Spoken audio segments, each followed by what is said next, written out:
Quiero continuar con empecé la semana pasada el Salmo 46 y dije que había una trilogía de salmos continuos, 46, 47 y 48, que quería tocarlos en ese particular, en esa secuencia. Todos hablan de Dios como Rey, todos presentan a Dios como Rey, magnifican a Dios como Rey. Y hoy quiero leer el Salmo 47, titulado La enseñanza de este Salmo, que todos los pueblos que alaben. Dice ahí verso 1: pueblos todos, batid las manos, aclamad a Dios con voz de júbilo, porque Jehová el Altísimo es temible, Rey grande sobre toda la tierra. Él someterá a los pueblos debajo de nosotros y a las naciones debajo de nuestros pies. Él nos elegirá nuestras heredades, la hermosura de Jacob, al cual amó. Subió Dios con júbilo, Jehová con sonido de trompeta. Cantad a Dios, cantad, cantad a nuestro Rey, cantad. Porque Dios es el Rey de toda la tierra, cantad con inteligencia. Reinó Dios sobre las naciones, se sentó Dios sobre su santo trono. Los príncipes de los pueblos se reunieron como pueblo del Dios de Abraham, porque de Dios son los escudos de la tierra, Él es muy exaltado. Qué maravilloso salmo que enaltece, que levanta a Dios como Rey y como Señor. Hay ahí 5 preguntas en su cuestionario y vamos a tomar unos minutos para contestarlas. Lo pueden hacer solos, lo pueden hacer con la persona que está al lado, lo pueden hacer 2 o 3 personas juntos. La idea es que pensemos un poquito en el Salmo, vamos a examinar lo que el Salmo dice. Vamos a las respuestas y a quien haya faltado algo, lo escuchamos de alguien más, ¿no? ¿Qué nombres se le dan a Dios aquí en este Salmo? Hay varios nombres que se le dan. ¿Cuáles fallaron? A ver si Mara. El Altísimo, Ajá. Jehová. Ok. ¿Alguien encontró uno más, Mico? Dios de Abraham. Dios de Abraham. Rey. Temible. El Señor. Rey de toda la tierra. Rey de toda la tierra. Y básicamente son esos, ¿no? Dios, Jehová el Altísimo, Rey de toda la tierra, Dios de Abraham. Hay varios calificativos que están junto a un nombre, ¿no? Por ejemplo, temible, algunos más ahí. Pero básicamente esos son los nombres. Ahora, si se dan cuenta, hay esta expresión que se repite 4 veces en los versos 2, 6, 7 y 8, que exaltan al Señor como ¿qué? Como Rey, ¿verdad?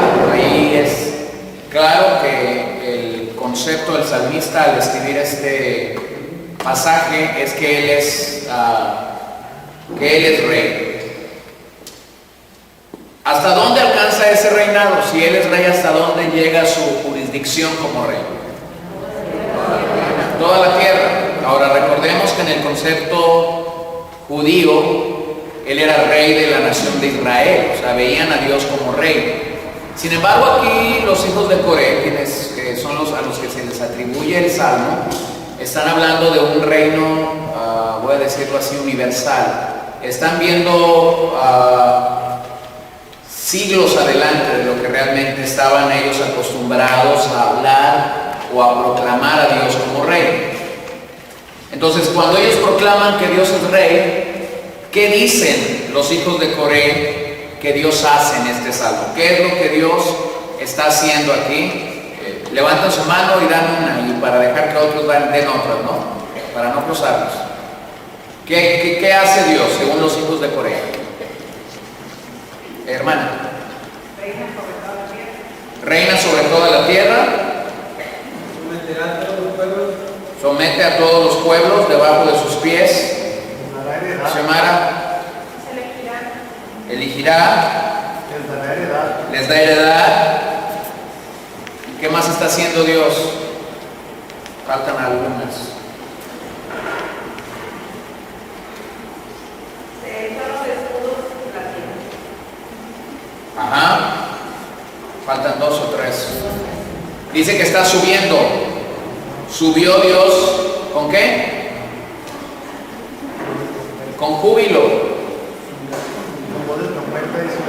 ¿Ok? Está reinando sobre las naciones. También dice que se está sentando sobre qué? Sobre su trono. Y al final dice que Él es muy exaltado. Hay varias cosas que Dios está haciendo en este salmo y que los hijos de Coré están describiendo. Ahora ya sabemos que Él es Rey de gloria, que Él es Rey del universo, que Él es Rey de la creación, que somete a los pueblos bajo sus pies. Ya sabemos lo que Él está haciendo, pero vean que el salmista nos está invitando aquí a hacer varias cosas. ¿Cómo respondemos? O cómo en el concepto del salmista, cómo su pueblo debe responder ante las obras de Dios. Batiendo las manos. Batir las manos, Cantando salmos. cantando salmos, aclamarlo,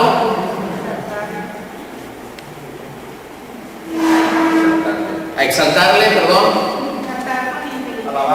alabarlo, ¿qué fue allá? Cantando con inteligencia, Exaltarlo con júbilo. exaltarlo con júbilo. Y vean que hay una expresión ahí un poquito medio oculta, pero habla de la necesidad de reunirnos como pueblo para hacer todo esto, ¿no? Entonces, todo esto que dijimos, batir las manos, aclamarlo, cantar himnos o salmos, cantando con inteligencia, pero al final da esta idea clara de reunirnos como pueblo. Hay dos cosas en la adoración o la alabanza, puede ser personal, pero la adoración y la alabanza también puede ser congregacional. Este salmo es una invitación a la alabanza congregacional, al tiempo que asumimos o que tenemos para adorar a Dios juntos. Entonces veamos lo que ustedes ya vieron en estas preguntas y pongamos un poquito de mayor carne al esqueleto que ya tenemos.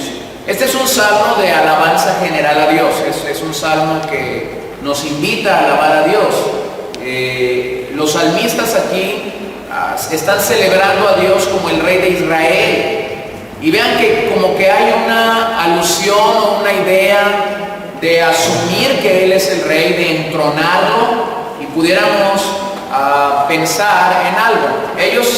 Ellos estaban en una monarquía y las monarquías no eran eternas, tenían sucesión. Es decir, cuando el padre estaba por morir o moría, el hijo asumía el reino. Pero pareciera ser que había toda una procesión cuando un nuevo rey asumía esta responsabilidad, asumía esta posición. Al parecer había todo un proceso para que esto se diera. Lo que pareciera ser en este salmo es que se sigue el proceso, pero el rey es Dios. Y todo esto el salmista lo tiene en mente para hacer una cosa simplemente, para destacar que Dios es soberano sobre toda su creación. Allá en Génesis 1, verso 1, encontramos lo que la Biblia nos dice: en el principio creó Dios todas las cosas. Y yo siempre digo que si alguien lee la Biblia y tiene problemas para entender el verso 1, ya tuvo problemas para entender toda la Biblia. Si alguien cuando lee el verso 1 no puede entender que Dios creó, y si de ahí no pasas, entonces ya te ciclaste como las computadoras a veces, ¿no? Ya te trabaste.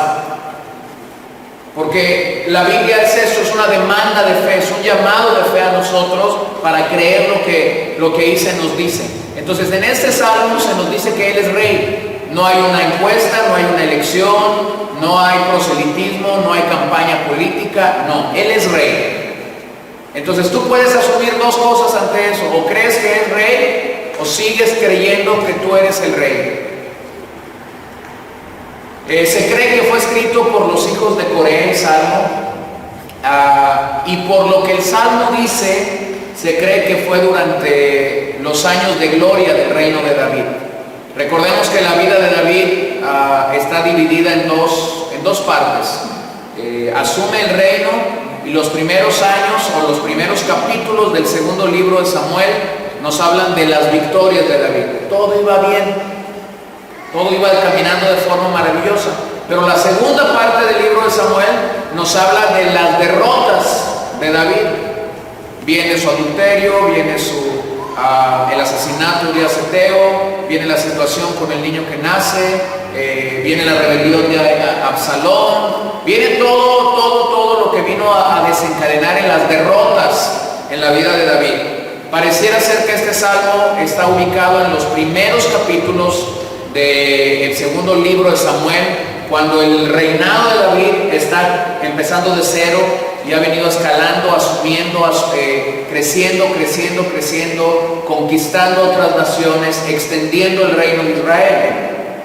Pero un bosquejo sencillo del Salmo, si lo quieres ver, es que el verso 1 nos llama a alabar a Dios. Del verso 2 al 5 encontramos razones para alabarlos, y aquí vemos las victorias divinas que Dios entregó. Luego en el versículo 6 se nos vuelve a llamar a alabar a Dios. Al final del verso 7 al 10 hay una alabanza por la monarquía divina. Es decir, los últimos versos son considerados, o los podemos considerar como proféticos. Está hablando primero de un reinado terrenal, de conquistar naciones, pero al final está hablando de un reinado que difícilmente puede ser un reinado de hombres. Ahora, vean cómo es que aquí se nos llama a alabar a Dios, y el salmista no se limita a Israel. Comienza diciendo pueblos todos. No dice Israel, no dice la nación de Dios, dice pueblos todos, o todos los pueblos de la tierra alaben y a la par celebren el reinado divino que aquí se nos presenta. Ahora vean algo que es interesante en el Salmo. Es como si en el Salmo tuviéramos o estuviésemos celebrando la ascensión de Dios a su trono, pero a la vez que vamos diciendo que Él está en su trono, vamos afirmando su poder, y ese poder está creciendo en todas las naciones del mundo. Ahora, la pregunta que yo me hago cuando leo un verso como el verso 1, donde los hijos de Coré están llamando a sus contemporáneos a alabar a Dios. La pregunta que yo me hago es, ¿seguiremos siendo llamados para alabar a Dios? ¿Crees que esta actividad de alabanza o de exaltación o adoración a Dios sigue siendo una realidad en la vida de nosotros como creyentes, en la vida de su iglesia? Sí. De hecho, es la única actividad que tú y yo hacemos aquí en la tierra que continuaremos haciendo allá en el cielo. Es la única. Allá no vas a poder evangelizar, allá no vas a poder edificar a nadie con tu don, allá no vas a poder orar por enfermos, allá no vas a poder aconsejar, allá no vas a poder hacer nada de esto. La única actividad nuestra delante de la presencia de Dios, según lo que Apocalipsis dice, es adoraremos a Dios por la eternidad. Entonces, si esto está pasando aquí en este salmo, si estamos siendo llamados a alabar a Dios, creo que deberíamos hacerlo con todo entendimiento. Por eso más adelante el salmo hace una invitación increíble a alabarle, a cantar a Dios con inteligencia. Pero este es un himno, y curiosamente los salmos que son himnos tienen este distintivo. Siempre nos invitan a alabar a Dios. Hay un llamamiento aquí a adorar a Dios, y este llamamiento a adorar, a alabar a Dios en este salmo, observen, es universal.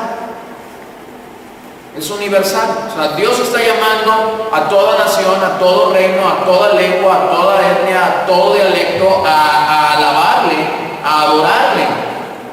Pero también es una adoración y es una alabanza pública, alegre e inteligente. Y aquí es donde a veces estamos un poquito peleados. porque pensamos o que la alabanza tiene que ser algo muy ceremonioso, o algunos creen que la alabanza tiene que ser muy ruidosa o estrepitosa, ¿no? Hacer mucho ruido, mucha bomba. Y vean que el salmista aquí está hablando, y yo regreso al mismo punto, nos está llamando a un equilibrio. Porque por un lado, alabar y adorar a Dios contiene este elemento de solemnidad, pero a la vez contiene este elemento de gozo, de expresar con todo nuestro ser lo que Dios ha hecho por nosotros. A veces tenemos problemas con la palabra himnos. Pensamos que himnos, algunos, lo único que algunos, sobre todo generaciones nuevas en la iglesia, algunos lo que piensan cuando decimos vamos a cantar un himno, algunos piensan viejo. Asume que un himno tiene que ser algo viejo. Y tenemos, las nuevas generaciones tienen un problema con la palabra viejo o vieja. Piensan que es algo que no sirve. Piensan que es algo que no tiene efectividad en nuestros días. Pues déjame decirte que este es un himno.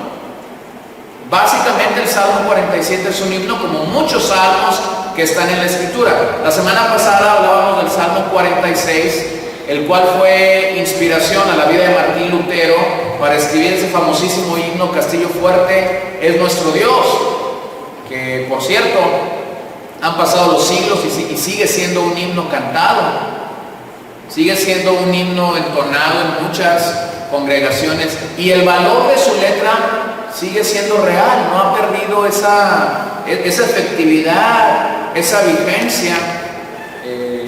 Ayer y antier que estaba, algunos no conocen esto, pero hay unos libritos que se llaman himnarios, y en esos libritos que se llaman himnarios tienen ahí himnos. Y entonces hace unos meses tuve que ir a una librería, o estando en Guadalajara vi un himnario y compré un himnario, porque realmente aquí se me están olvidando muchos himnos que yo cantaba o que en la iglesia donde yo iba cantaba cuando yo era un niño. Entonces estaba ahí en casa cantando un himno antes de ir a un funeral y ensayando un poco ese himno, y yo le decía a mi esposa, yo no entiendo por qué este himno solo lo cantamos o solo se canta en un funeral, cuando la letra dice mucho más que entonarse para un funeral. Entonces, lo que quiero destacar aquí es, tenemos un problema, y la modernidad y la posmodernidad y la urgencia de tener siempre lo más novedoso ha impedido que la iglesia crezca en algo que es nuestra herencia. Pensando solo en el himno que yo refería la semana pasada, Castillo Fuerte es nuestro Dios, un himno de 1500, imagínense, más de 500 años de vida. Y cuando tú lo lees, sigue inspirando a entender la posición de Dios como nuestro castillo fuerte. El problema, lógicamente, es que los himnos están creados de estrofas o un coro, a veces la música es similar, y tenemos este dilema. Pero lo que quiero destacar aquí es que básicamente son nuestra herencia dentro de la fe cristiana. Miren lo que dice la Biblia acerca de cómo deberíamos acercarnos a Dios. Dice, batir las manos. Batir las manos en este salmo es un símbolo de gozo. Por eso digo, aunque la adoración y la alabanza es algo que conlleva un sentido de solemnidad, aquí se nos llama a batir las manos, es un símbolo de gozo. Tiene varios significados en el Antiguo Testamento. Puede ser aplaudir, puede ser hacer ruido, puede ser sonar, puede ser golpear, puede ser retumbar. Y lo que quiero que vean es que ellos van cantando, y este cántico que ellos van haciendo están subiendo, porque más adelante dice que la presencia de Dios está subiendo. Van batiendo las manos y no están anclados en un mismo lugar, no están solamente de pie ahí, están caminando. Pero adelante de esto dice que lo aclamemos. Y aclamación aquí no se basa en el sentimiento de alegría y de triunfo que el pueblo puede tener, Aclamar aquí es el deseo de reconocer y afirmar públicamente quién es Dios. ¿Qué es lo que hacemos cuando le aclamamos? Cuando aclamamos a Dios, afirmamos públicamente quién es Él. Entonces, este tipo de adoración no es una adoración personal. Está siendo pensado en una adoración pública. Estás proclamando con tu boca quién es ese Rey de Gloria y lo estás haciendo públicamente. Miren 2 de Reyes. Jesús, por favor. González. 2 de Reyes 11:12.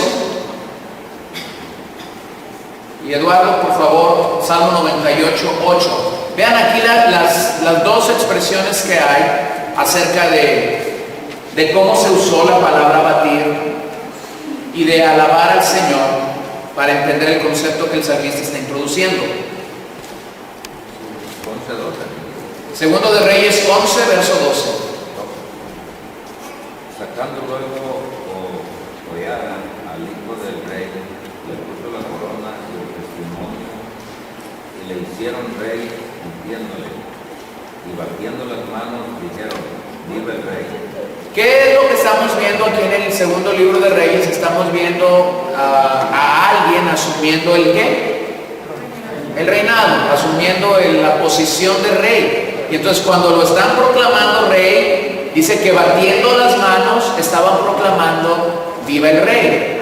Ahora, no sé si han visto alguna vez, voy a pensar en eso, la sucesión presidencial o el asumir una posición política. Ahí siempre hay mucha gente que está en primera fila porque quiere un hueso, ¿no? Siempre hay gente que está ahí y no sé si ha visto aquí, es común en este país, ¿no? Salen todas las historias habidas y por haber cuando va a llegar un presidente, ¿no? Hay 2-3 días antes de antesala a la sucesión presidencial, sale el amigo de la primaria, sale el amigo del kinder, sale el amigo de la preparatoria que nunca le habló pero estuvo con él, estaba en su generación, y saca la foto. No sé si se han dado cuenta de eso, ¿no? Yo tenía una maestra en la preparatoria que había sido compañera de Ernesto Zedillo Ponce de León, y nadie sabía que había sido compañera de Ernesto Zedillo Ponce de León. Pero cuando Ernesto Zedillo Ponce de León iba a asumir la presidencia, ella llegó con su fotografía el día que iba a subir y traía en rojo su cara y en verde la cara de Ernesto Zedillo Ponce de León. Estaban, así como dice la Biblia, que el Señor toma nuestros pecados y los aleja, así como del oriente y del occidente. Imagínense una fotografía ahí en el poli, ¿no? El poli. Y estaba la señora en esta punta y Ernesto Zedillo Ponce de León en esta otra punta. Y en el medio una multitud de economistas. Pero ella había estado con Ernesto Zedillo Ponce de León. Vean aquí la expresión cuando alguien está asumiendo el reino en la Biblia.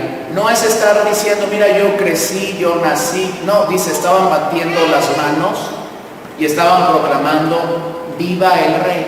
En el salmo que estamos leyendo, que es un salmo donde estamos viendo la procesión para que alguien asuma un cargo de autoridad, el salmista dice, pueblos todos, batid las manos. O sea, no es momento, dice el salmista, para estar buscando una posición política, para estar buscando un liderazgo, para estar buscando una secretaría. Es momento de proclamar, de anunciar, de alabar lo que está sucediendo. Ahora vean el Salmo 98, versículo 8.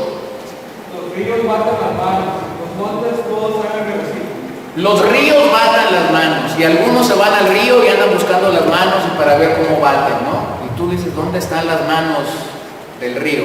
Bueno, esta es una expresión, se tiene que entender como tal, es una expresión poética, se llama antropomorfismo, es decir, le está dando al río algo que el río no tiene. El río no tiene manos para batir, pero está asumiendo que aún los ríos, si los ríos tuvieran esa oportunidad, pudieran alabarlo, pudieran bendecir. Los montes todos hagan regocijo. Y tú dices, ¿cómo un monte hace regocijo? O sea, le está dando una idea que nosotros sí entendemos.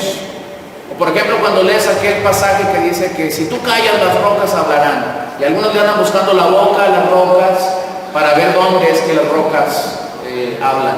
Son expresiones que tenemos en la Biblia. Pero vean aquí, interesante es que en algunas ocasiones en la Biblia se nos habla de algunos reyes que fueron despreciados, ¿no? Por ejemplo, Herodes. Herodes tuvo una fama y no fue una buena fama, tuvo una fama de ser un rey, ¿qué les gusta? Maldito, asesino, muy malo. Años más tarde el Imperio Romano tuvo lo propio con los emperadores. Nerón fue un emperador muy malo, y tanto la Biblia como la historia habla de toda su maldad, de toda su depravación. En este salmo, interesantemente, vemos que en la expresión de los hijos de Corea, al hablar del reinado de Dios, no hay tristeza, hay gozo. Porque mira, cuando nosotros entendemos el reinado de Dios sobre nuestras vidas, no hay tristeza, hay gozo. El problema es cuando no entendemos el reinado de Dios sobre nuestras vidas. Cuando no entendemos el reinado de Dios sobre nuestras vidas, entonces estamos quejándonos, entonces estamos reclamándole a Dios, entonces estamos asumiendo que estamos al mismo nivel de Dios y nos ponemos al tú por tú con Dios. Aquí no hay eso. Aquí hay alegría delante del Rey de la creación, asumiendo que Él es soberano. Cada quien entiende lo que quiere entender, ¿no? Está esta película en el cine, Éxodo, que habla de la historia de Moisés, una historia muy mal contada, nada que ver con la Biblia. Pero en esta película básicamente Dios es un niño, y cuando llama a Moisés, pareciera ser que Moisés es más grande que Dios y se pone al tú por tú. Y en toda la historia de la película es como si Moisés fuera más grande que Dios. Y tú dices, imposible que esto sea una realidad. Pero el otro día mi esposa, platicando con una señora, y salió la película, ella estaba apasionada y defendiendo la película. Y mi esposa le dice, no, la película no tiene nada que ver con la Biblia. Lea la Biblia para que usted sepa qué es lo que la Biblia sí dice acerca de esta historia. Y ella estaba defendiendo con tal pasión el hecho de que aquí Dios fuera un niño. Entonces, mire, cuando se trata de hablar de Dios como Rey, a veces cada quien lo entiende como lo quiere entender. Pero aquí tenemos un acto maravilloso en el cual hay alegría y gozo, asumiendo y entendiendo quién es Dios. Ahora, observen que del verso 2 al verso 5 se nos dan algunos calificativos de Dios por los cuales se nos invita y se nos llama a alabarlo. Pero muchos de estos calificativos no son entendidos por la gente que no le obedece. Por ejemplo, ahí está esta expresión: el Señor es temible. Y esa simple y llana expresión, que nosotros pudiéramos decir que el Señor es temible, pues quizás para ti y para mí nos inspira reconocimiento, nos inspira admiración acerca de Dios, pero a otra gente le inspira temor, miedo. El hecho de que Dios sea temible, a mucha gente le inspira miedo. O la otra expresión que está ahí mismo enseguida, es un rey grande.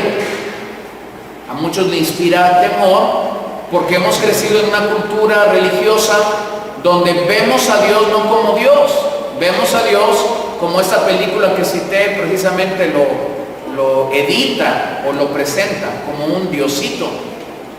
Y entonces mucha gente, cuando le dices, bueno, aquí al rey que hay que alabar, al rey que hay que adorar, es un rey grande, mucha gente no tiene la idea de su grandeza, de su señorío, de su autoridad. De hecho, esta expresión rey grande era una expresión que los asirios usaban en aquellos días para referirse a sus monarcas, a sus reyes. Y era una expresión, era la máxima expresión que los asirios le podían dar a sus reyes, rey grande. Pero los israelitas solo usaron esta expresión, rey grande, para hablar de Dios. Jamás mencionaron a David como un rey grande, jamás hablaron de Salomón como un rey grande. La Biblia da algunas expresiones como nunca hubo otro rey como él, y nunca hubo alguien que se volviera de todo su corazón como él. pero en el concepto en el pensamiento hebreo, al único al que mencionaron, llamaron como rey grande, fue a Dios mismo. Pasen a dos pasajes porque quiero destacar esta idea. Malaquías 1:14. Papá, por favor.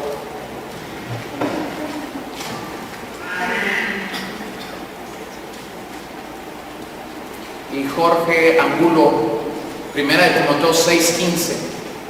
Veamos aquí estas dos citas acerca del reinado de Dios. Malaquías 1:14. Maldito el que engaña, que teniendo machos en su rebaño, promete y sacrifica a Jehová lo dañado, porque yo soy gran rey, dice Jehová de los ejércitos, y mi nombre es temible entre las naciones. Vean que él mismo está dando testimonio. El profeta Malaquías está escribiendo en un tiempo casi al final del Antiguo Testamento, antes de ir al tiempo intertestamentario, 400 años de silencio profético. Y básicamente lo que Dios está reclamando aquí al pueblo es que el pueblo había tomado todo el sistema de adoración que él había diseñado, lo había tomado y lo había depravado. Había violentado. Todo el capítulo 1 es un reclamo hacia el sacerdocio, hacia cómo el sacerdocio había manchado el altar de Dios, había mancillado la mesa del Señor. Y todo el tenor del libro de Malaquías es este. O sea, Dios había dado sentencias cómo adorarle, Dios había dicho cómo adorar a Él, cómo edificar una adoración correcta en el altar de Dios, y el pueblo había contaminado todo esto. Observen cómo Dios, cuando viene y los llama a cuenta, usa esta expresión: porque yo soy gran rey, dice Jehová de los ejércitos, y mi nombre es temible entre las naciones. Vean nuevamente que él no está hablando de un rey particular a la nación de Israel, está hablando de un reinado universal. Ahora pasen a 1 de Timoteo 6:15.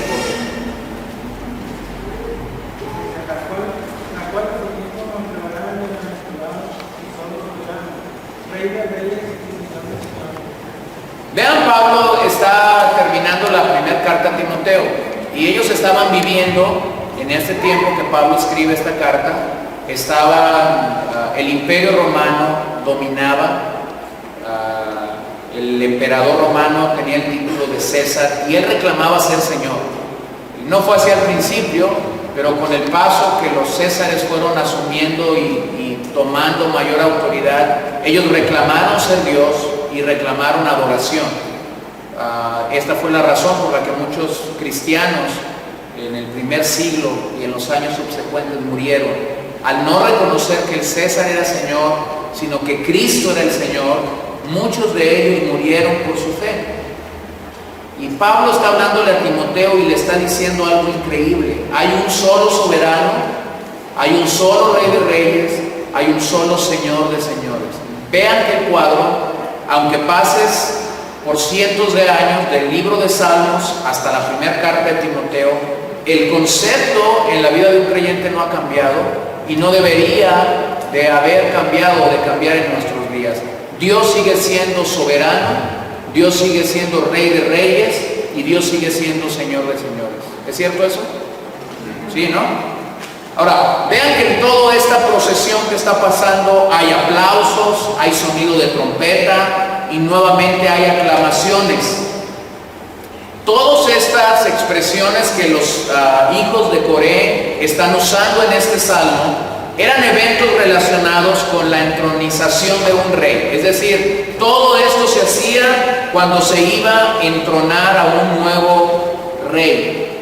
Y aquí está hablando precisamente de eso. Un día Dios asumirá un reinado universal. Y lo que debe de manifestarse entonces es una actitud de adoración que solo surge de un corazón que se ha doblegado totalmente delante del Rey de Reyes. ¿Quién puede adorar? ¿Quién puede cantar ¿Quién puede alabar a Dios usando todas estas expresiones que ya hemos usado? Batir manos, aclamar, cantar, bendecir. Pues no lo va a hacer quien no ha reconocido al Rey como su Señor. No lo va a hacer. El único que verdaderamente puede tener libertad para alabar y para adorar a Dios en la dimensión que los salmistas aquí nos están invitando es aquel que ha venido a aceptar y a entender el reinado y el señorío de Dios sobre sus vidas. Yo he dicho que el primer sistema de adoración, la primera forma de adoración que la gente tiene cuando llega a una congregación, el primer domingo, el primer viernes, la primera reunión al que una persona llega a una congregación, el primer esquema de adoración que tenemos es el esquema por imitación. Es decir, ves que estamos aplaudiendo, aplaudes, ves que alguien está levantando las manos, levantas tus manos, ves que alguien cerró los ojos, cierras los ojos. Bueno, sirve en un primer momento de expresión, aunque no entendamos muchas de estas cosas, ¿por qué las hacemos?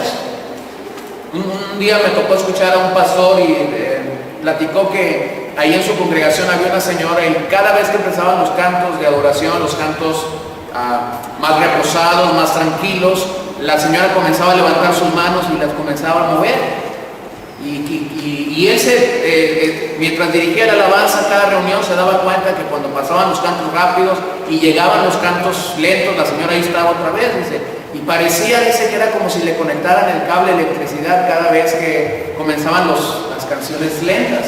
Hasta que un día, dice, dejé mi guitarra, bajé a donde estaba la hermana y le dije, ¿y usted por qué hace eso? Así en tono como de llamarle la atención. Y la señora abrió los ojos y le dijo, pues es que así hacían a la primera iglesia que yo fui. Y así me quedo. Y le dice, ¿y cuántos años hace que está en el centro? Pues 20. Imagínense 20 años ahí entrándole la corriente cada vez que empezaban los cantos de adoración, los cantos lentos. Entonces vean, hay muchas mañas o manías que nosotros tenemos y que hemos asumido que es alabar y adorar al Señor porque así lo vimos, porque así nos presentaron el paquete y así lo asumimos.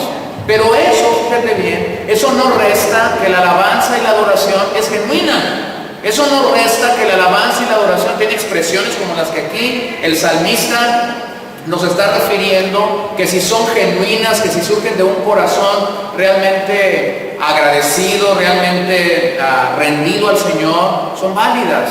Pero miren, aquí el salmista llega a una expresión que vimos la semana pasada. Llega a llamar a Jehová Altísimo nuevamente, el León. Este título pone de manifiesto el poderío y el señorío de Dios, no solo de manera nacional, pero otra vez lo vuelvo a decir, habla del señorío y el poderío de Dios de forma internacional. Y cada vez que la Biblia habla del León, de Jehová el Altísimo, está dando que su autoridad está por encima de todos los reinos, no hay frontera. Su autoridad es global, vamos a usar el término de nuestros días. La autoridad de Dios, de León, es global. No hay fronteras para Él. Él está reinando y él no pide permiso para reinar, porque por eso es Jehová el Altísimo. Miren lo que dice Deuteronomio 32, versículo 8.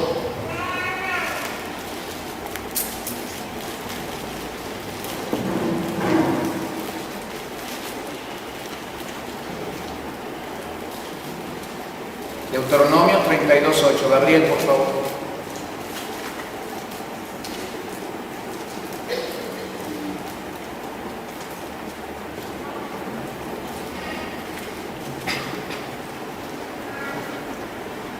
Cuando el Altísimo hizo heredar a las naciones, cuando hizo dividir a los hijos de los hombres, estableció los límites de los pueblos, según el número de los hijos de Israel.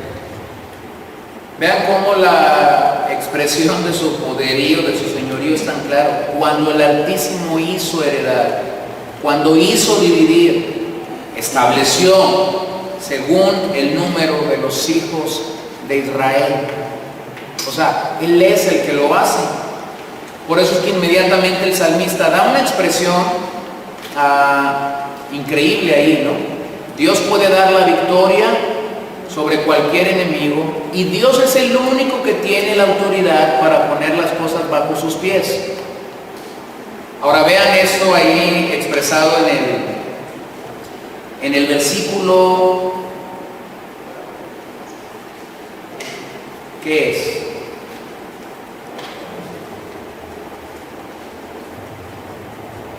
Verso 4, verso 3. Él someterá a los pueblos debajo de nosotros. ¿Quién va a someter? Dios. Y a las naciones debajo de nuestros pies. ¿Quién va a someter? Dios. Ahora, sí está diciendo esto, pero dígame usted literalmente quién es el que somete. Dios, no el hombre.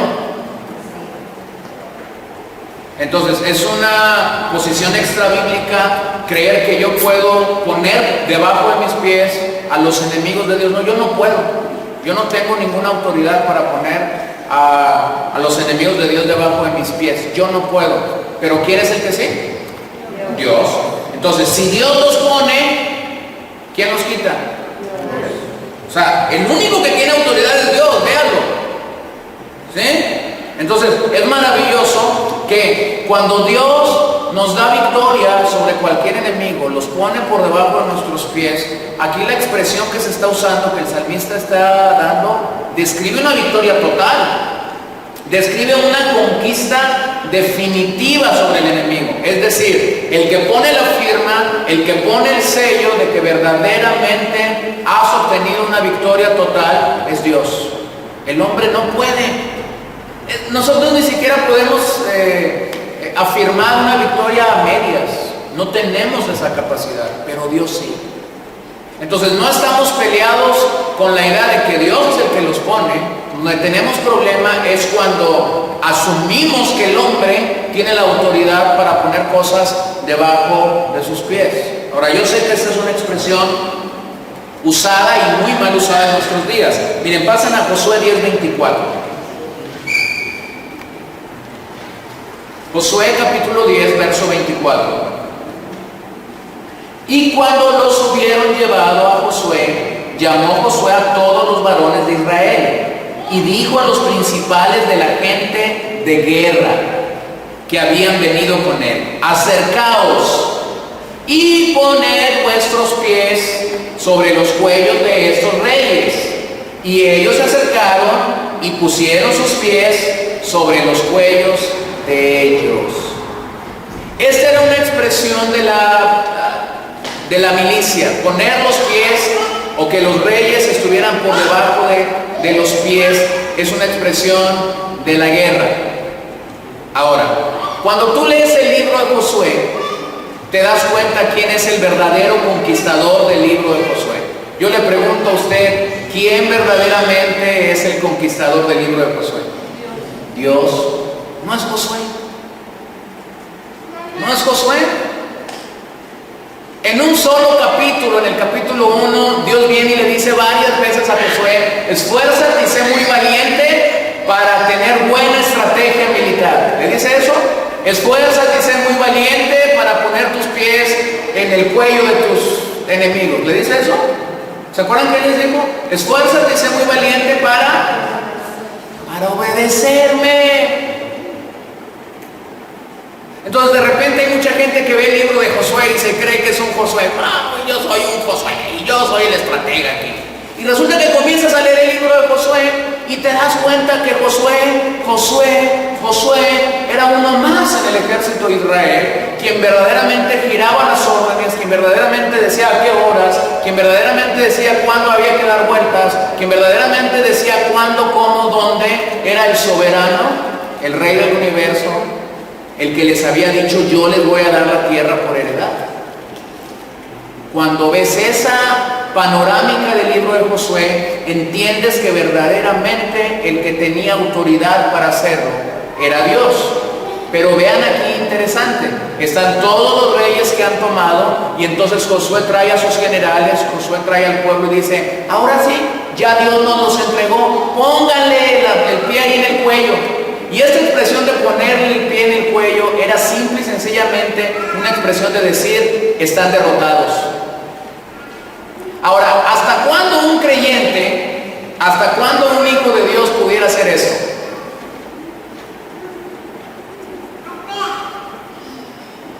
¿Hasta cuándo?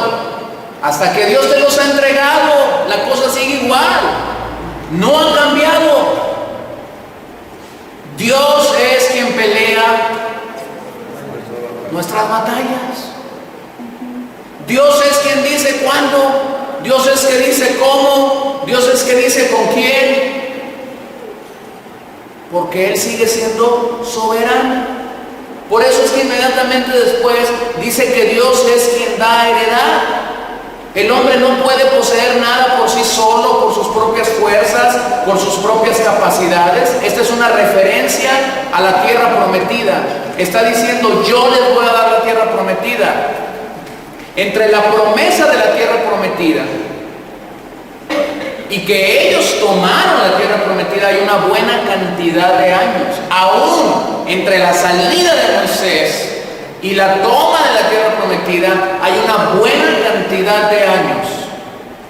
Y si tú comienzas a leer la historia y si tú ves dónde estuvo el error y si tú comienzas a ver dónde estuvo la traba, te vas a dar cuenta que nunca la traba estuvo en Dios. Te vas a dar cuenta que la traba estuvo en el hombre. Porque Dios decía A y el hombre decía B. Porque Dios decía B y el hombre decía C. Entonces vuelvo a afirmar lo que decía al principio. Cuando no entendemos el reinado de Dios, cuando no entendemos la autoridad de Dios sobre nuestras vidas, estamos en problemas. También aquí se refiere heredad, la palabra heredad, a todas las promesas hechas a Abraham. Y Pablo en Gálatas nos habla de esa continuidad en el Nuevo Testamento. Vean cómo dice que ellos están subiendo. La expresión aquí subió alude a la llegada al templo, que implica ascender al monte Sión. Su presencia era representada primero por el arca del pacto, que era llevada en la procesión hacia el santuario. Más tarde el templo fue la representación física de la morada de Dios. Pero vean, increíble, se nos refiere aquí cómo la presencia de Dios está acompañando a su pueblo a la batalla. Y ahora están retornando a la ciudad, al monte de Sión, están retornando. Y quien realmente está subiendo con ellos en este salmo, a quien realmente ellos están ponderando al subir en este salmo, es al Dios que les dio la victoria.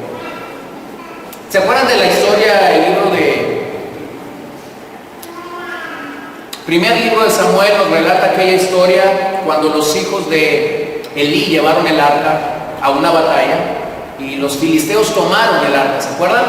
Y de ahí tenemos esta palabra en el libro, Icabod, sin gloria. La gloria del Señor ha sido traspuesta. Porque habían llevado el arca y no solamente habían tenido la derrota, bueno, la derrota fue algo escandaloso. Se quedaron sin sumos sacerdotes y se quedaron sin los herederos al sumo sacerdocio. Perdieron el arca, perdieron la batalla. Fue un caos completo para Israel.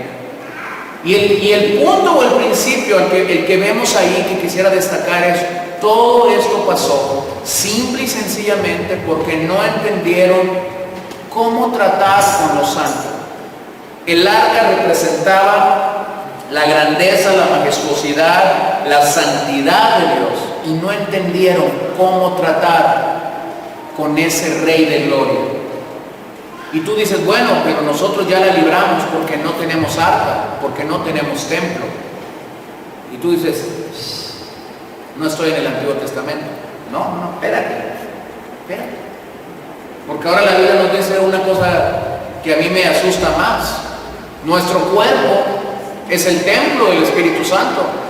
Y por eso hay un llamado a nuestras vidas de mantenernos en santidad, en integridad, delante de la presencia de Dios y mantener ese templo en limpieza, que no es cosa fácil, porque nuestra carne está peleando y luchando todos los días para que ese templo se vea contaminado. Entonces hay un llamado para alabar a Dios en todo el Salmo. Vean los versos 6 y 7, la palabra cantar se repite varias veces, y cada vez que aquí la palabra se está repitiendo es un imperativo. ¿Se acuerdan cuando fuimos a la primaria y nos explicaron qué es un imperativo? ¿O no se acuerdan? ¿Sí, verdad? ¿Qué es un imperativo? Una orden. Y aquí la expresión repetida en estos versos es un imperativo. A veces nosotros pensamos que la alabanza y la adoración en la vida de una congregación o en la vida personal es una opción.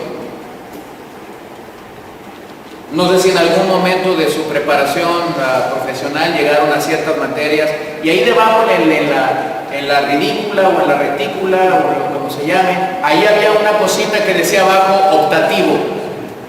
Y tú decías, bueno, puedo elegir entre esta o esta, porque era optativo.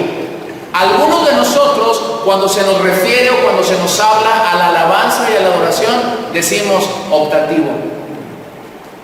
Y resulta que aquí es imperativo. Entonces, no es una opción, alabar a Dios no es una opción. Tenemos tremendo caos con la alabanza y la adoración cuando nosotros lo vemos como una opción. No es una opción, es un imperativo. No es un imperativo del pastor, no es un imperativo del líder de alabanza, no es un imperativo de la congregación, es un imperativo de Dios. Alábenme, adórenme, exáltenme, batan sus manos, aclámenme. Es tan importante que hay un libro en la Biblia que es el más grande, que tiene 150 capítulos, que casi cada capítulo que está ahí diseñado y planeado por Dios en su soberanía y en su autoridad es un llamado, es un imperativo a que nosotros le alabemos y le adoremos. Observa que aquí no se dice a quién se llama a alabar y adorar a Dios. Alguien pudiera pensar, se está llamando a los músicos y a los cantores del templo a alabar a Dios. Y eso es muy cómodo aún en nuestros días pensar que cuando hablamos de alabar y de adorar es a lo que cantan. ¿Y por qué no piensas cuando estás leyendo un salmo que está hablando del Rey del universo, que este es un llamado a que todas las naciones lo adoren?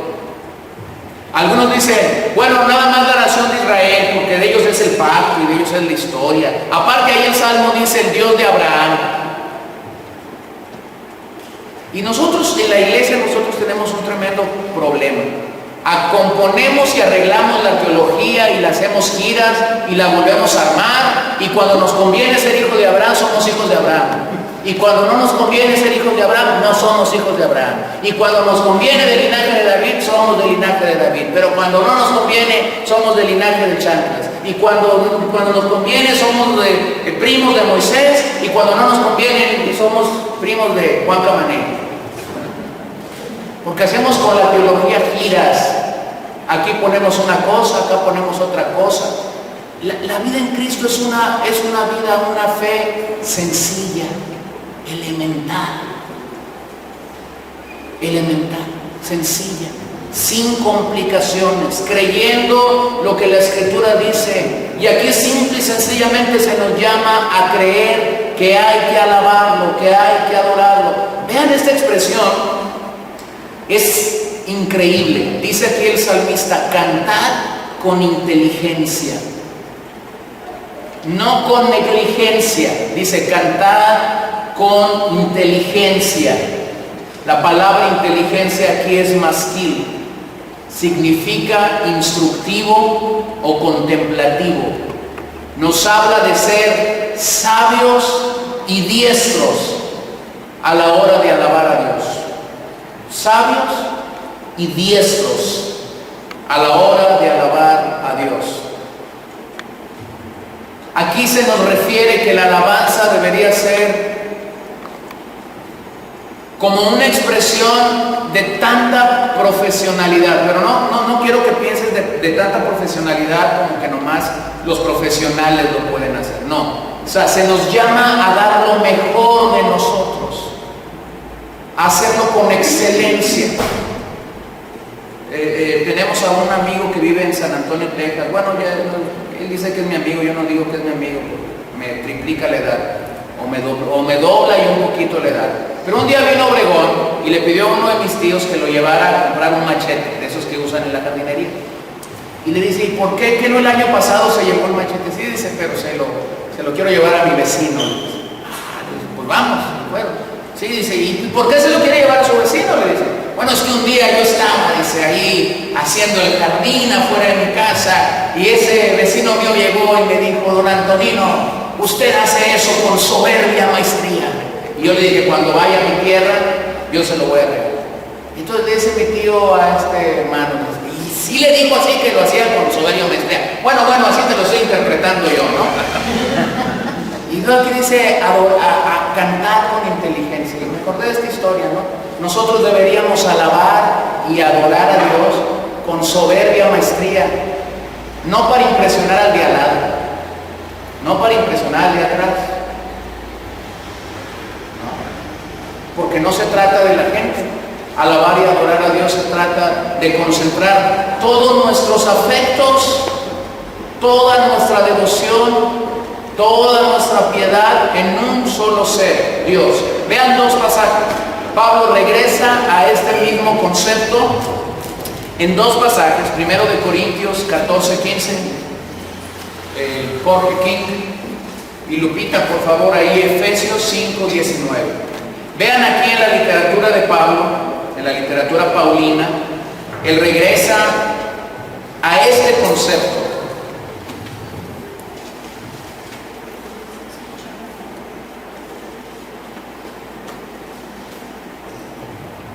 Primera de Corintios 14:15. ¿Qué pues? Oré con el espíritu, pero oraré también con el entendimiento, cantaré con el espíritu, pero cantaré también con el entendimiento. Habla de orar y de cantar con el espíritu, pero también dice con el entendimiento. Espíritu y entendimiento. Efesios, Lupita, por favor. Hablando entre nosotros con salmos, con himnos y cánticos espirituales, cantando y alabando al Señor en nuestros corazones. Miren, hay un concepto en la adoración, hay un paradigma que yo rechazo, ¿no? A veces se nos dicen cosas bonitas y cosas que tú dices, ay, está bien, ¿no? Pero de repente, cuando estamos cantando, se nos dice, hermano, olvídese de todo, ponga su mente en blanco. La Biblia no te dice que pongas tu mente en blanco. La Biblia te dice que llenes tu mente de la palabra del Señor. Mira, si tú vas a meditar y vas a hacer uso de la meditación trascendental, en la meditación trascendental te dicen, pon la mente en blanco. La meditación que es bíblica te dice, llena tu mente de la palabra. O sea, no te llama a poner tu mente en blanco. No te llama a hacer eso. Entonces, si vamos a adorar con inteligencia, si vamos a adorar con entendimiento, no es ahí entrar en un momento de poner en blanco nada. No, es un momento de recordar lo que la Biblia nos llama a hacer en cuanto a la adoración. Es una decisión que tenemos que tomar, tenemos que ver las razones que son obvias y que son suficientes a lo largo de toda la Escritura para alabar y para adorar al Señor. El Rey de Israel no solo gobierna sobre su pueblo, su poder pasa toda frontera. Ahí tienes una razón para adorarlo. Entonces tú dices, olvídese de sus problemas. A ver, vamos siendo sinceros. Si no tienes que comer después de que vas a salir en la reunión y ese domingo se le ocurrió a Jesús decirle, olvídese de su problema. No, que olvides de su problema. Aquí hueles a la carne, aquí el olfato te pasa ahí alguien vendiendo algo por fuera y ¿se da cuenta? Y por otro lado está aquí el director de la alabanza, el olor fragante del Señor. No, ¿cuál olor fragante? El que pasó ahí con la torta, el perdón, el olor que está llegando. ¿Se da cuenta? Pero es diferente cuando tú usas el entendimiento y dices, sí es cierto, no sé qué voy a comer, no sé qué voy a cenar, pero ahorita es momento de concentrarme en el Rey. Ahorita es momento de darme al Rey. La expresión del verso 8 que está ahí en el Salmo es única en el Antiguo Testamento. Es única. Se está hablando del trono, no hay otra escritura, otra expresión similar dándosela a Dios. Esto alude al cumplimiento de antiguas promesas. El Salmo a partir de este momento se proyecta hacia el futuro, y aunque los pueblos que eran sometidos en los días de los reyes de Israel, los pueblos que eran sometidos eran obligados a adorar a Dios. Muchas de las naciones que fueron sometidas durante la dinastía, durante las monarquías de Israel, se les obligaban a adorar a Dios. Pero aquí lo que está proyectando es lo que un día pasará, que toda nación, que toda lengua, que todo país le adorará. Miren la expresión del verso 10, los escudos de la tierra. Aquí se refiere a los príncipes de la tierra, a los reyes de la tierra. Pudiera ser que algunos extranjeros durante aquellos días presenciaran los festivales nacionales que se celebraban en Israel, en Jerusalén, que observaran su liturgia y sintieran cierta admiración. También podemos pensar que aquí los escudos de la tierra eran aquellas naciones que eran derrotadas y que mientras toda esta procesión de adoración se está dando, tenían que tirar sus escudos en la tierra, como asumiendo su derrota. Pero al asumir su derrota como nación, también estaba asumiendo la derrota de sus dioses. Si tú observas, por ejemplo, las deidades de Egipto, te vas a dar cuenta que cada plaga que Dios envió al país de Egipto antes de que el pueblo fuera liberada, cada plaga que Dios envió, ellos adoraban a un Dios que tenía que ver con eso. Cada plaga fue Dios diciendo: yo estoy por encima de tu deidad. Y la segunda: yo soy más grande que esta deidad. Y la tercera: yo soy más grande que esta deidad. Cuando la nación salió, no solamente salió Dios siendo glorificado, sino que toda su religión, todo su paganismo, todas sus deidades habían sido derrotadas literalmente. Ellos ya no tenían un Dios en quien confiar, porque sus deidades más poderosas habían sido derrotadas por el Dios de Israel. Por eso al final hay una expresión increíble: Dios es exaltado o enaltecido. Y vean que ya se ha dicho que Dios es altísimo, Jehová es altísimo, en el verso 4, o Jehová Elión. Y en el verso 5 ya se ha dicho que Dios sube con júbilo, viene con su pueblo, le ha dado la victoria. El Salmo simple y sencillamente termina reconociendo quién es tu Dios. Nuestro Dios es el único que nos brinda victoria sobre el enemigo. Es el único que tiene un reconocimiento público de su reinado en este Salmo. Y es que este es el propósito central de los Salmos. ¿Por qué leemos Salmos? ¿Por qué tendríamos que estudiar Salmos? Nuevamente lo digo, porque los Salmos tienen como propósito el que tú y yo enaltezamos, exaltemos el nombre de Dios. La realeza de Dios aquí está de forma universal, su capacidad de revelar su gloria y reinar sobre toda nación, lengua, sin importar la ideología política o social que se tenga. Dios se está imponiendo como rey. Lo maravilloso del Salmo es que aunque este rey pareciera ser un temido conquistador y juez, el Salmo gira alrededor de gozo. Porque ese rey, en vez de ser un tirano, es nuestro Salvador. Llega a ser nuestro Salvador, nuestro conquistador. Por ello nosotros debemos cantar y regocijarnos, porque Él es Dios.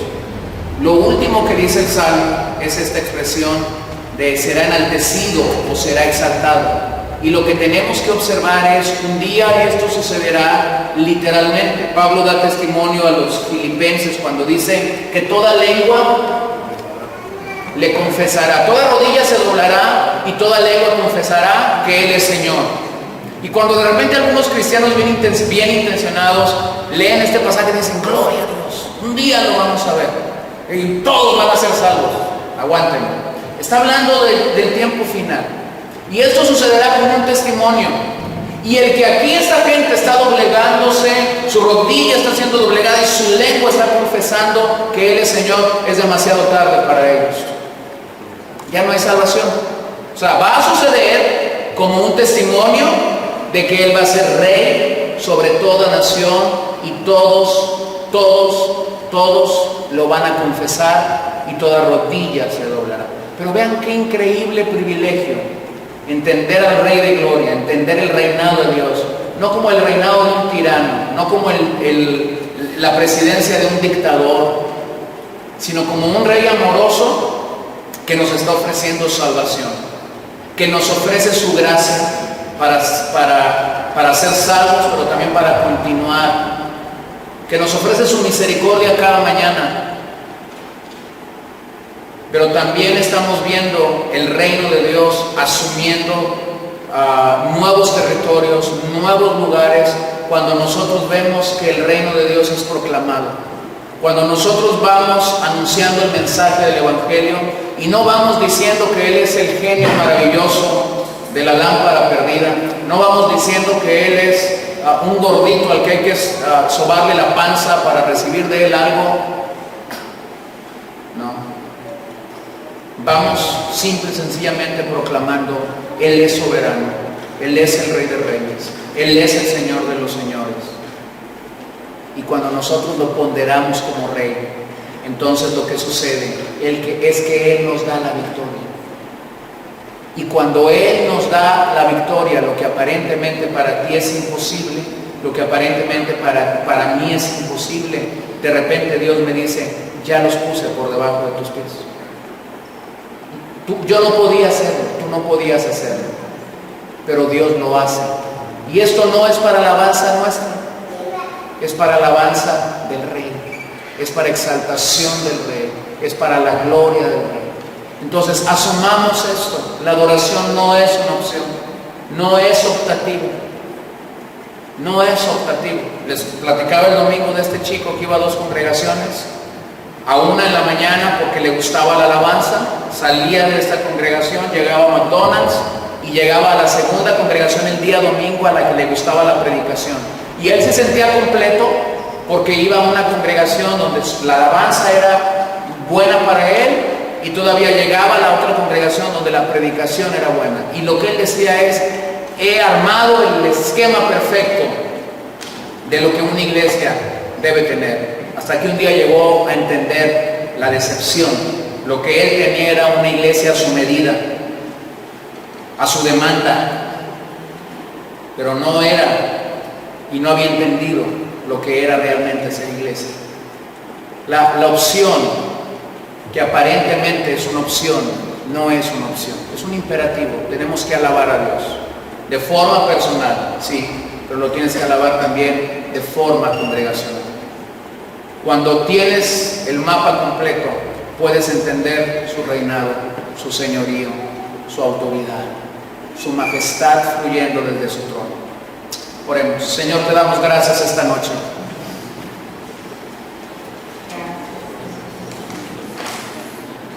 Sigues siendo el Rey de Gloria. No has variado, no has cambiado. Eres Rey grande, eres Rey temible, eres Jehová el Altísimo. Sé exaltado, sé enaltecido en nuestras vidas, sé enaltecido en nuestros corazones, sé enaltecido en nuestras familias. Señor, que podamos asumir que la iglesia y tu cuerpo no se trata de mí, se trata de ti. Que podamos asumir que nos llamas a todos a expresar nuestra alabanza y nuestra adoración con inteligencia, con sabiduría, con destreza, no para la gloria del hombre, no para el entendimiento del hombre, sino para la gloria del Rey, para la autoridad y el señorío de Jesucristo siendo proclamado, siendo levantado, siendo dado a conocer más y más sobre nuestras vidas. Señor, levántate. Levántate sobre nuestros corazones, sobre nuestras vidas. Ahí donde usted está, alabe a Dios un momentito. Terminemos este tiempo alabando a Dios, exaltando a Dios. Bendiga su nombre. Bendiga su nombre con todo su corazón en esta hora. Te damos gracias, Señor. Te damos gracias.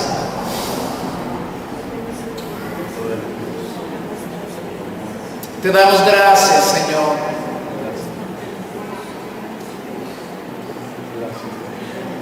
No tenemos absolutamente nada de qué quejarnos. Nos has dado de más. Nos has dado en abundancia. Nos has salvado, nos has rescatado, nos has amado, nos has dado el pan nuestro de cada día. Nos has hecho un poco menor que los ángeles, pero nos has dado la capacidad para responder a ti, para adorarte, para exaltarte, para poder vivir una vida de fe, de obediencia por tu gracia. No hay nada de lo que yo pueda jactarme, no hay mérito alguno, no hay capacidad alguna en la que yo pueda sentirme confiado o seguro. Oramos en este momento que tu nombre siga siendo proclamado en medio de nuestras vidas y en medio de nuestros corazones. Lo pedimos en el nombre de Jesús, Señor. Traemos, Señor, a la familia Rocha, a la familia González. Pedimos que tú les fortalezcas en esta hora de dolor, en esta hora de separación. Al haber llamado a tu presencia a nuestra hermana Julia, pedimos que tú seas con ellos y les fortalezcas, les guardes, bendiga sus vidas, permitas que sus vidas sean fortalecidas en el poder de tu Espíritu Santo y extienda sobre ellos de tu fortaleza, extienda sobre ellos de tu gracia, extienda sobre ellos, Señor, de tu amor. Guárdales, cúbreles, bendíceles, Señor, y rodéalos con tu mano poderosa, con tu mano misericordiosa. Lo pedimos, Señor, en esta hora, en el nombre de Jesús, y te queremos dar gracias, Señor, porque eres bueno, porque eres fiel y porque eres verdadero. En Cristo Jesús oramos, Señor. Amén. Gracias por acompañarnos.